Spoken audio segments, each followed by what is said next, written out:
Hello everyone, dear friends. This is another repair for one of the channel's subscribers. This time, we encountered a problem with Fujida dashcams. According to the owner, both are non-functional. You can find a full description of the defects in the donation text. So, these two dashcams are externally indistinguishable, but, as it turns out, they are completely different models.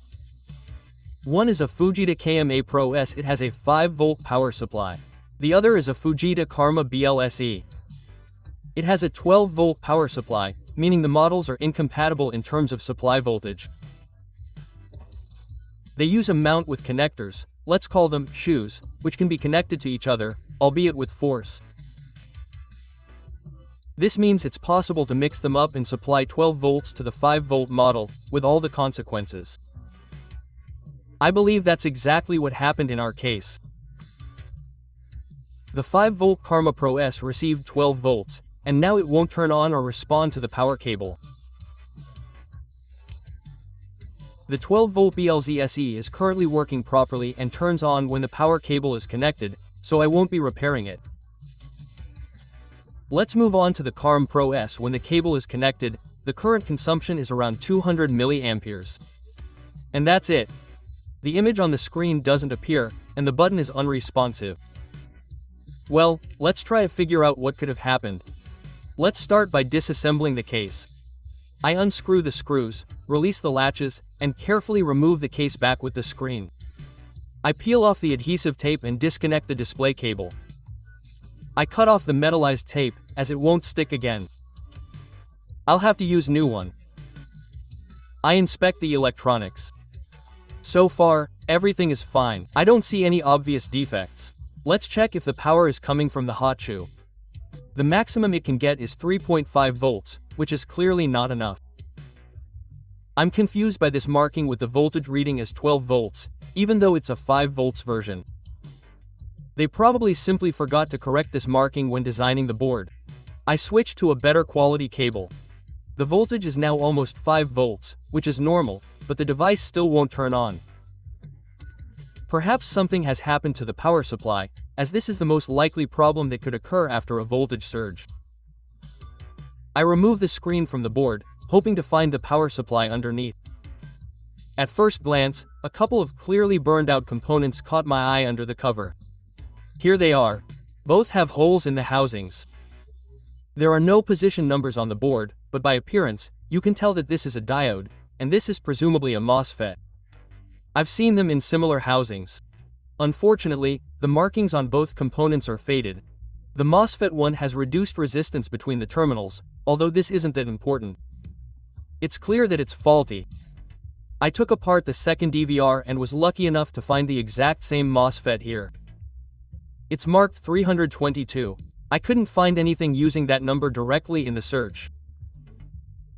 I was about to call it a day, but our Telegram channel helped. We finally figured out the part model. It's called WS322D. It's not just a MOSFET, but a complete microcircuit that includes a pair of MOSFETs and a control system. Functionally, it resembles an adjustable voltage regulator. Before ordering new microcircuits, I decided to make sure there were no other issues. For example, that the processor or memory weren't damaged. I checked for a short circuit at the output. There wasn't one. Next, I desoldered the microcircuit and applied the required voltage to its output mounting contact. I didn't know the required value, so I simply gradually increased the voltage, starting with 1.2 V, then I tried 1.8 volts, 2.3 volts, and then 3.3 volts, and the DVR started working. If the device hadn't worked, there would have been no point in increasing the voltage further, since the input is 5 volts, and the microcircuit only works to lower the voltage. So, I determined that the problem was only in the burned-out microcircuit and diode. I ordered a new microcircuit on AliExpress. If anyone needs it, here is the seller's business card. And this is what the microcircuits themselves look like. By the way, they are very small. The case is only 2 by 2 millimeters. I installed the new part in place. The key is marked on the board.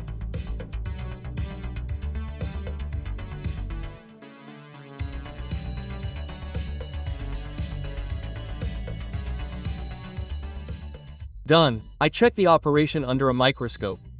On this side, everything is fine, but on the other side, one pin is unsoldered, as if hanging in midair. This is abnormal. You can't leave it like this. The part needs to be resoldered. I solder it with a soldering iron, a hairdryer, and repeat the quality check.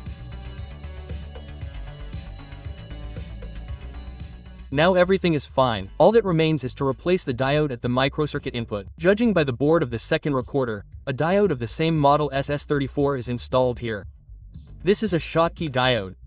I found a couple of suitable SMD diodes at a donor site. How do I know which one is a Schottky diode? It's simple. Use a multimeter in diode test mode.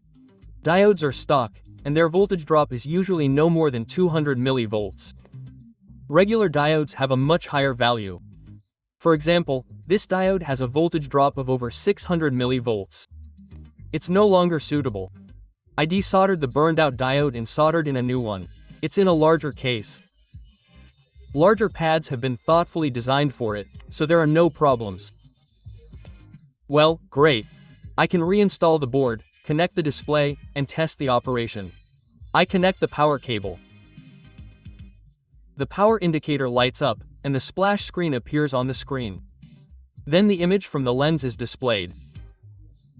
The speed reading is clearly inaccurate. I assume this is normal, as the GPS signal is jammed near me. Otherwise, everything is fine. I left the device in video recording mode for a few hours. I encountered no issues during my testing, and that's the end of my repair.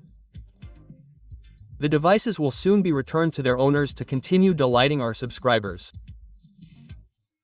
If you'd like to send me something for repair, please donate.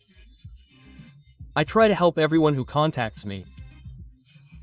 Of course, I can't restore everything, and I can't help everyone, but I do my best. Dear friends, that's all for today. Thank you all for your attention, and I'll see you at other repairs. See you soon.